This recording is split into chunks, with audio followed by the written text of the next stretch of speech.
আসসালামু আলাইকুম। কেমন আছেন সবাই? সামনেই তো বড়দিন চলে আসলো। আর মাত্র ২ দিন বাকি।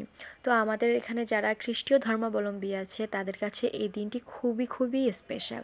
তো আজকে আমি তাদের জন্যই ঘরে বসে খুব সহজে কিভাবে একটা ক্রিসমাস ট্রি বানানো যাবে আজকে আমি তাই দেখাবো। তো চলেন দেরি না করে আমি সেই ট্রিটা বানানো দেখাচ্ছি। এখানে আমি একটা সবুজ কালারের বা টিয়া হবে এটার কালারটা আসলে ক্যামেরায় তেমন একটা বোঝা যাচ্ছে না। এইটাকে আমি একটু কোন শেপ করে কেটে নিয়েছি এবং আপনারা আপনাদের মাপ অনুযায়ী নেবেন। আমি এখানে এইটুকু রাখবো। তো এখানে নেওয়ার পরে আমি এখানে একটা কাগজ কেটে নিয়েছি। কাগজটা আমি একেবারে কেচি দিয়ে চিকন করে ঝিরিঝিরি করে কাটবো এবং ঝিরিঝিরি করে কাটার পরে এটার পুরো আউটলুকটা হবে ঠিক এরকম। এরপর এখান থেকে মাঝখান থেকে কেটে ফেলার পরে আমি ফেভিক্যাল গ্লুর সাহায্যে এই কোণের উপরে একটার পর একটা দিতে থাকবো। তো এখানে ফেভিক্যাল গ্লু দেওয়া হয়ে গেছে আমার। এখন আমি এই ঝিরিঝিরি যে পার্টটা এই পার্টটা আমি গ্লুর উপরে খুব সুন্দরভাবে আলতো করে লাগিয়ে দিচ্ছি।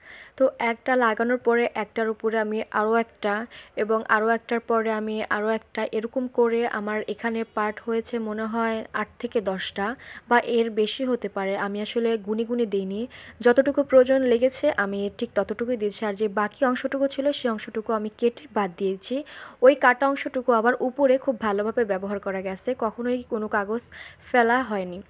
আর এখানে আমি যেই কাগজটা দিয়েছি এই কাগজটা হচ্ছে কালার্স পেপার। এটা আপনারা যে কোনো আর্ট অ্যান্ড ক্রাফটের দোকানে পেয়ে যাবেন। ইভেন আমি এটা লাইব্রেরি থেকে কিনেছি এবং অনেকে আছে এটা সুপার শপেও পেয়ে যাবেন। তো এগুলো সব দেওয়ার পরে যেই খাম্বাটা বা গাছের যে গোড়াটা হয় এটা আমি আসলে জানি না, এটা আমি প্রথম করছি। তো এটা গোড়া যেই গাছের অংশটুকু নিচের সেই অংশটুকু আমি দেওয়ার জন্য কালো কাগজ নিচ্ছি। তো কালো কাগজটাকে আমি ফেভিক্যাল গ্লু দিয়ে এরকমভাবে রাউন্ড করে নেওয়ার পরে আমি একটু কেটে নিয়েছি, কারণ অনেকটা বড় হয়ে গেছে। পরে আমি মাপ দেওয়ার পরে দেখেন আপনারা দেখেই বুঝতে পারবেন যে এটা অনেক বড় হয়ে গেছে। তো আমি এখানে একটু কেচি দিয়ে কেটে নিয়েছি। আর এটার উপরে বল দেওয়ার জন্য আমি এখানে সুপার ক্লে ইউজ করেছি। সুপার ক্লেগুলো সুন্দরভাবে হাতের সাহায্যে আলতো করে গোল করে নিয়েছি। গোল করে এক একটা আমি ফেভিক্যাল গ্লু দিয়েও দিয়েছি এবং ইভেন কিছুটা আমি আবার এমনিও দিয়েছি, এমনি আঠার মতো লেগেছিল।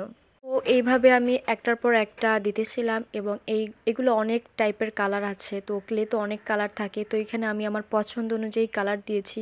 আর এখানে আমার হাতের অবস্থা খুবই খারাপ। আমার হাজব্যান্ডের ডেঙ্গু হয়েছে, তো ওর জন্য আনার কাটতে মানে আনার ছুলতে আমার হাতের অবস্থা একেবারে বেহাল হয়ে গেছে। ইভেন আমি কোনো কাজই করতে পারিনি লাস্টে।